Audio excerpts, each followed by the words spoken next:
अस्सलामु अलैकुम वरहमतुल्लाहि वबरकातुहू। अल्हम्दुलिल्लाहि वकफ़ा वसलामुन अला इबादिहिल्लज़ीन अस्तफ़ा। नाज़रीन किराम, हमारे यहाँ एक बात मशहूर है जानवर के ओजड़ी के हवाला से, वो बकरा हो, वो छतरा हो, वो ऊँट हो, गाय हो, जो भी जानवर हम ज़बह करते हैं ईद के मौका पर या आगे पीछे हलाल जानवर खाते हैं, तो ये इनके बारे में एक बात बड़ी मशहूर है, ज़ुबानों पर आम है कि ओजड़ी मकरूह है, मकरूह है। ये लोग इस वजह से नहीं खाते, ये मकरूह है। और ये भी बात याद रखें कि लोग छोटी छोटी बातों पर, सिर्फ ओजड़ी के मामले में नहीं, कई बातों में ये मकरूह है जी, ये मकरूह है, ये मकरूह है। ख़ास तौर पर फ़िक़्ह हनफ़ी ने तो बहुत सारी बातों चीज़ों को अपनी तरफ से मकरूह है जी, मकरूह है, मकरूह है। मकरूह किसे कहते हैं? मकरूह कहते हैं जिसे कराहत हो, यानी बंदा नापसंदीदगी का इजहार करे कि ये चीज़ मुझे पसंद नहीं है। हराम नहीं, पसंद होना ना होना एक अलग बात है, हराम होना एक अलग बात है। हराम के तो करीब भी नहीं जाना, बल्कि शुकूक शुबहात वाली चीज़ के करीब भी नहीं जाना। लेकिन जो नापसंद है, मकरूह है, जैसा कि नबी अकरम सल्लल्लाहु अलैहि वसल्लम को लसन जो है, ये लसन आप इसको आपके नज़दीक मकरूह था, यानी आपको नापसंद था।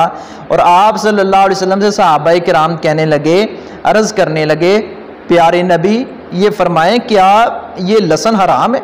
आप नहीं खाते, क्या ये लसन हराम है? आप सल्लल्लाहु अलैहि वसल्लम ने फरमाया मैं नहीं खाता, तो इसका मतलब ये नहीं हराम है। आपने वजाहत फरमा दी, आपने फरमाया कि मुझे ये पसंद नहीं है, यानी आपने खाने से भी नहीं रोका। और याद रखें कि हराम और हलाल का इख्तियार नबी सल्लल्लाहु अलैहि वसल्लम के पास भी नहीं है, तो हमारे पास ये हराम हलाल का इख्तियार कैसे हो सकता है कि हम किसी को हराम करार दे दें या हलाल करार दे दें? या एक बंदा आमी बंदा है और वो अपनी तरफ से ये भी मकरूह है, ये भी मकरूह है, उसकी खुद अपनी क्या हैसियत है? इसलिए इस तरह की बातें नहीं करनी चाहिए। ओजड़ी के बारे में अब समात फरमाए ख़वातीन व हज़रात, नाज़रीन किराम। ऐसा है कि नबी अकरम सल्लल्लाहु अलैहि वसल्लम अपनी ज़ौजा मोहतरमा के यहाँ तशरीफ़ लाए, सही हदीस है। और आप सल्लल्लाहु अलैहि वसल्लम ने देखा कि घर में ओजड़ी लटक रही है, ओजड़ी लटक रही है। आप सल्लल्लाहु अलैहि वसल्लम ने फरमाया इसमें से कुछ हिस्सा पकाओ, और पकाया गया। नबी सल्लल्लाहु अलैहि वसल्लम ने तनावल फरमाया, ये सही हदीस है। तो इससे पता चलता है कि ओजड़ी मकरूह नहीं है, मकरूह नहीं है। अगर मकरूह हो भी तो हराम नहीं है, यानी बंदा खा सकता है। जैसे नबी सल्लल्लाहु अलैहि वसल्लम ने लहसुन नहीं खाया तो सहाबाए किराम खाते रहे हैं, और आप सल्लल्लाहु अलैहि वसल्लम ने फरमाया हराम नहीं है, लेकिन मैं नहीं खाता, आप सल्लल्लाहु अलैहि वसल्लम को नापसंद था। तो इसलिए पहले ये भी हम एहतियात करें, खाम खा हर चीज़ को मकरूह कहना छोड़ दें। हाँ, जिस चीज़ को नबी सल्लल्लाहु अलैहि वसल्लम ने मकरूह किया हो, कोई सही सनद के हवाले से कोई रिवायत आप सल्लल्लाहु अलैहि वसल्लम के सहाबा से कोई मरफूअन मकूफ़न रिवायत साबित हो तो हम मानने के लिए तैयार हैं। और इस तरह के फतवे भी नहीं लगाने चाहिए, इस तरह की बातें भी नहीं करनी चाहिए। इसलिए ओजड़ी खाएं, बल्कि ओजड़ी के बारे में अतिब्बा कहते हैं कि ये मैदे के लिए या कई और बीमारियों के लिए बहुत अच्छी है, मुफीद है, ये हलाल जानवर का एक हिस्सा है। तो हाँ, खून हराम है जानवर का, या उसकी खाल हम नहीं खाते, खाल हम बेचते हैं, उससे बड़े फ़वायद हासिल किए जाते हैं, तो खाल नहीं हम खाते उसकी, या उसका वो खून जो है वो उसको हराम करार दिया गया। जब ज़बह करते हैं वो खून जो निकलता है, तो बाकी उसकी तिली हम खाते हैं, कलेजी खाते हैं, लाली खाते हैं, ओजड़ी खाते हैं। और इसी तरह जिस तरह उसके जिस्म के दूसरे गोश्त के, ये भी एक गोश्त का हिस्सा है, खाना चाहिए। और ये भी बात याद रखें, ये कुर्बानी का मौका आता है, लोग गंद भी फैलाते हैं, जहाँ कि उधर ओजड़ी फेंक दी, जहाँ दिल चाहे ओजड़ी फेंक दी, या खुद नहीं ना खानी तो किसी गरीब को कह दिया आप ओजड़ी ले जाएं। खुद क्या कर रहा है? पाए घर में रखे हैं। खुद क्या कर रहा है? सीना घर में रखा है। खुद क्या कर रहा है? मच्छी का गोश्त बकरे का घर में रखा है। या खुद क्या कर रहा है? लोगों को गाय का गोश्त खिला रहा है, खुद सारा बकरा घर में रख लिया है। ऐसा नहीं करना चाहिए।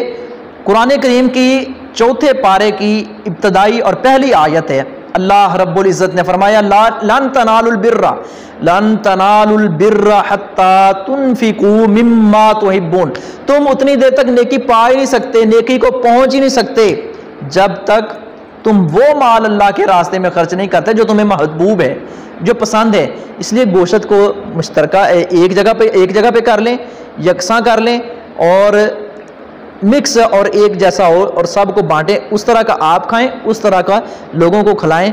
कोई बात नहीं है, बंदा जिनको अल्लाह ने तो फेंक दी है वो खाते हैं, सारा साल पाए खाते हैं, उसका सीना या जड़ी जो चाँप है, जिसको जोन सी चीज़ ऐसे होता है, वो बेटी कहती है मुझे चाँप पसंद है, बेटा कहता है मुझे पाए पसंद है, एक कहता है मुझे यही हिस्सा पसंद है। वो गरीबों के लिए क्या बचा? सिरी बच गई है जी, ओजड़ी बच गई है जी। क्यों? सिरी बनानी मुश्किल है, खानी मुश्किल है, बच्चे नफरत करते हैं, उसके साथ बाल लगे होते हैं। तो इस तरह की ये बातें, फिर ओजड़ी जो है साफ़ करनी पड़ती है, बदबू आती है जी। नहीं, ऐसा ना करें। ये गरीबों को अपने भाई समझें, अखुव्वत और हमदर्दी का इजहार करें, और जो चीज़ अपने लिए पसंद करते हैं वही दूसरों के लिए पसंद करें। रसूल अकरम सल्लल्लाहु अलैहि वसल्लम का वो फरमाने आलीशान भी मुझे याद आया। आप सल्लल्लाहु अलैहि वसल्लम ने फरमाया, तुम उतनी देर तक मोमिन नहीं हो सकते जब तक अपने लिए जो चीज़ पसंद करते हो दूसरों के लिए भी वही पसंद ना करो। यानी जो अपने लिए पसंद करो वही दूसरों के लिए, ये नहीं अपने लिए तो कुछ और पसंद करें और दूसरों के लिए कुछ और। आपने फरमाया तुम फिर मोमिन नहीं हो सकते। इसलिए हमें ईमान की तकमील के लिए इन बुनियादी चीज़ों को अपनाना चाहिए। अल्लाह अमल करने की तौफीक अता फरमाए।